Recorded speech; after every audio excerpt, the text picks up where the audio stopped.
Me siguri e ndjeni edhe ju, një lloj ndjesie e përhapur që diçka nuk po shkon siç duhet, sikur busulla jone e përbashkët ka humbur drejtimin.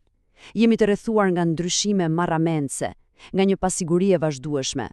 Po sikur gjithë ky kaos të mos jetë fundi i diçkaje, por në fakt fillimi i një kapitulli krejt të ri, le të eksplorojmë bashk idenë se ndoshta jemi pikërisht në prag të një pjekurie të re kolektive.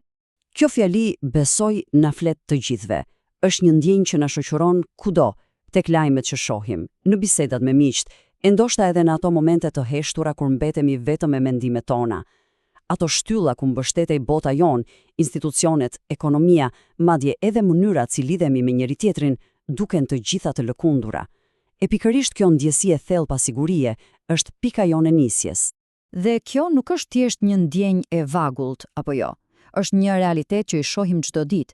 Institucionet politike duken gjithnjë më të shkëputura nga jeta reale e njerëzve, duke humbur besimin. Peshorët e ekonomisë anojnë në mënyrë kaq dramatike sapo krijojnë humnera të vërteta mes nesh.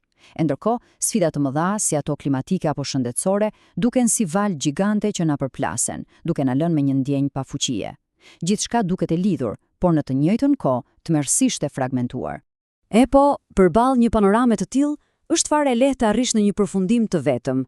Kemi dështuar si shoqëri, si lidera, si individ.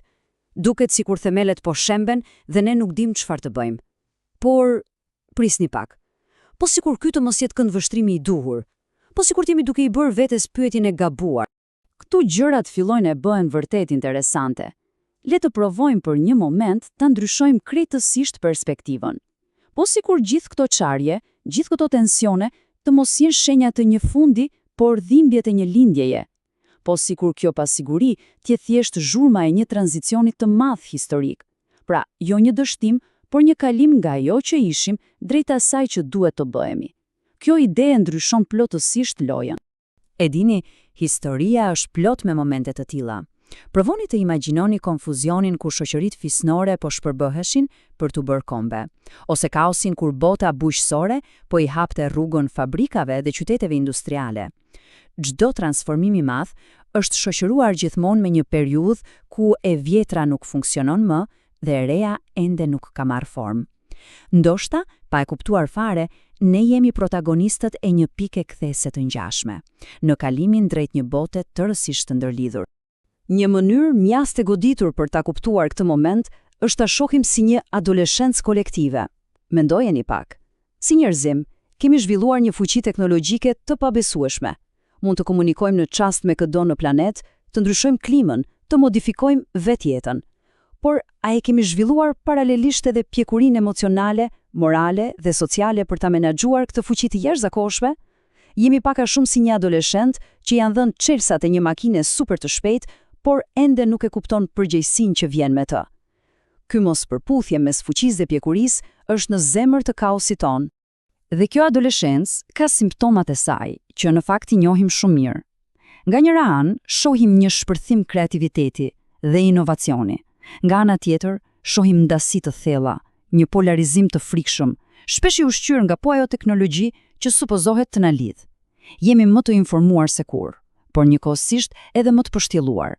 E gjithë kjo gjendje kontradiktore natyrisht që krijon ankth, frikë dhe një lloj nostalgjie për një botë më të thjeshtë që ndoshta s'ka ekzistuar kurrë. Dhe këtu qëndron çelësi i gjithçkaje.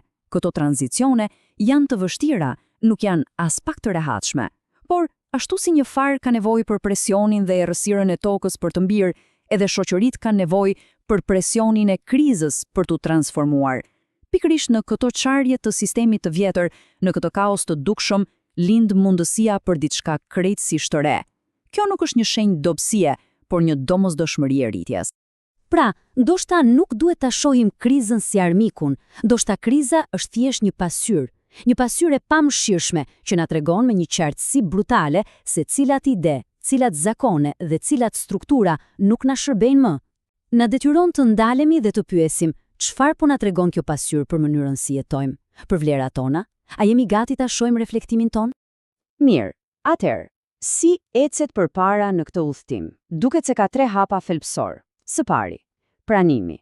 Ta pranojmë me qetësi se jemi në mes të këtij lumi të rëmbyer, pa u përpjekur të kthehemi dëshpërimisht në bregun e vjetër. Së dyti, reflektimi. Të pyesim veten sinqerisht, çfarë aftësish të reja mendore, emocionale, shpirtërore na kërkon kjo epokë e re. Dhe së fundi, përgjegjësia. Të kalojmë nga roli i viktimës së rrethanave në atë të bashkëkrijuesit të së ardhmes, jo thjesht të arnojmë të vjetrën, por të marrim përgjegjësinë për të ndërtuar diçka të re. Dhe kjo na sill në zemër të çështjes. Ndoshta pyetja më e rëndësishme e kohës son nuk është si t'i rregullojmë problemet, por diçka shumë më e thellë. Një pyetje që i drejtohet secilit prej nesh në heshtjen e ndërgjegjes son. Cilat janë parimet, vlerat dhe cilësitë njerëzore mbi të cilat duam të ndërtojmë kapitullin e ardhshëm të historisë son? Kjo nuk është një pyetje vetëm për politikanët apo ekspertët.